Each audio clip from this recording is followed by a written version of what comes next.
මල්ලි මහත්තයා මම පොඩ්ඩක් එළියට යනවා. වැඩට කවුරු ආවොත් දවසට 3000ක් දීලා ඒ වැඩ ටික කරගන්න. මෙතන වැඩ ගොඩක් තියෙනවා මහත්තයා. කවුරු හරි ආවොත් මම වැට්ට ගන්න. පුළුවන් තරම් ඉක්මනට මේ ටික ඉවර කරගන්න ඕනි. ඔය ටික ඉවර කරලා අර ටික පොඩ්ඩක් බලලා දාන්න. හරි මහත්තයා අද දවස් ඇතුළතම මම මොකක් හරි කරන්න. එහෙනම් ඔය ටික බලලා කරන්න. මම ගිහිල්ලා එන්නම්.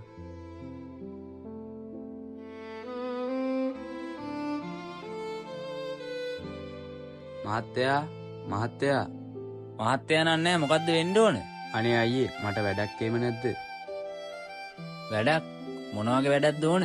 තීන වැඩක් බල්ලා දෙන්නකෝ අයියේ. මොකක් හරි වැඩක් කියන්නේ ඔබ එක අතකින් කොහොමද වැඩ කරන්නේ? මට තනි අතින් ඕන වැඩක් කරන්න පුළුවන්. එහෙමද? එහෙනම් ඔයාලට ලොකු පඩියක් එහෙම දෙන්න බෑ. කමන්නේ අයියේ. පුළුවන් ගානක් දෙන්නකෝ. හරි එහෙනම් මෙතන තින් ටික අස් කරන්නකෝ. මම ඔයාලට ඊට පස්සේ වෙන වැඩක් දෙන්න. ආයියේ.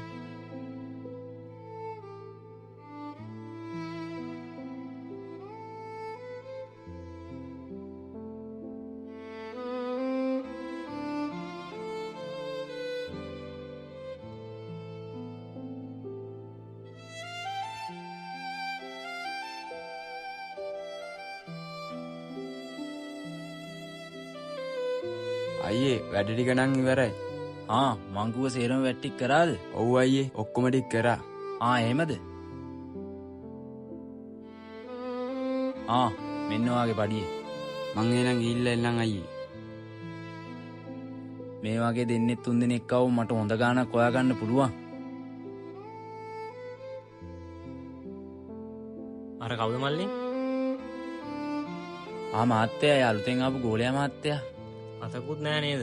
ඔව් මහත්තයා අහිංසක කොල්ලෙක්. එහෙමද? මල්ලි එන්නකෝ. ඇයි මාත්තයා?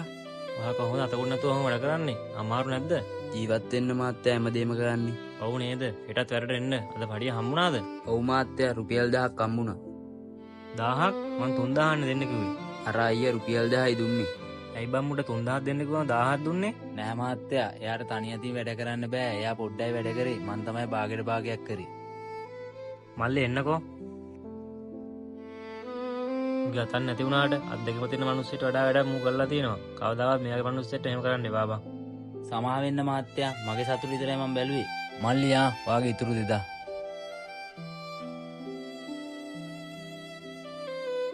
මං ගිහිල්ලා එන්නම් මාත්තයා.